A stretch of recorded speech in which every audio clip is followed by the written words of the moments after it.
Wanita ini sangat aneh. Setiap malam ia selalu mengenakan kostum opera dan bernyanyi. Namun tak disangka, keesokan harinya ia ditemukan meninggal secara misterius di rumahnya. Setelah menerima laporan, polisi segera tiba di lokasi dan menyegel seluruh gedung. Pemeriksaan forensik tidak menemukan luka fatal di tubuh gadis itu dan pintu kamar terkunci dari dalam sehingga kemungkinan pembunuhan dikesampingkan.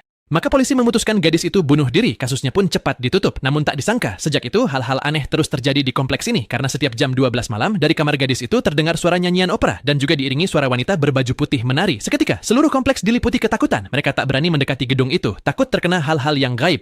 Keesokan harinya, polisi menceritakan sesuai fakta bahwa pintu itu terkunci dari dalam dan hanya ada jejak kaki gadis tersebut. Artinya tidak ada orang lain yang masuk ke dalam. Pria itu yakin ada hantu di kamar tersebut, namun polisi tidak percaya dengan hantu. Tony menceritakan hal-hal aneh setelah kematian di gedung tersebut, seperti bayangan dan suara nyanyian di tengah malam. Setengah bulan yang lalu, sejak gadis itu pindah, seluruh kompleks tidak pernah tenang karena setiap malam gadis itu akan merias wajahnya seperti pemain opera, lalu di kamar sewanya dia akan bernyanyi opera dengan gila-gilaan, terus bernyanyi sampai tengah malam. Ini membuat Bandi di bawah tidak bisa tidur setiap malam, dan Tony di bawah juga tidak bisa berkata-kata. Dia sendiri adalah penulis novel horor. Jika setiap malam harus mendengar suara nyanyian opera yang menyeramkan itu, aneh jika dia tidak ketakutan setengah mati.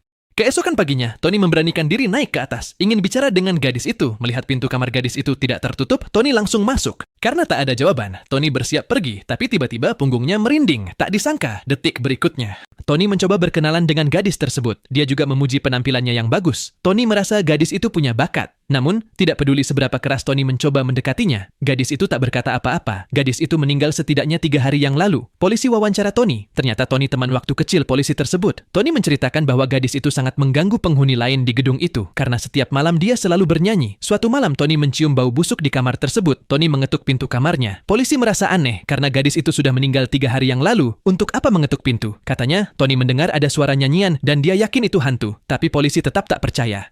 Namun, malam itu, dari kamar gadis itu kembali terdengar suara opera mengerikan. Tetangga di bawah yang melihatnya ketakutan, tak berani keluar. Bandi bahkan membakar dupa, berdoa memohon keselamatan. Hanya Tony yang benar-benar tak tahan lagi. Dia langsung memberanikan diri menuju kamar gadis itu.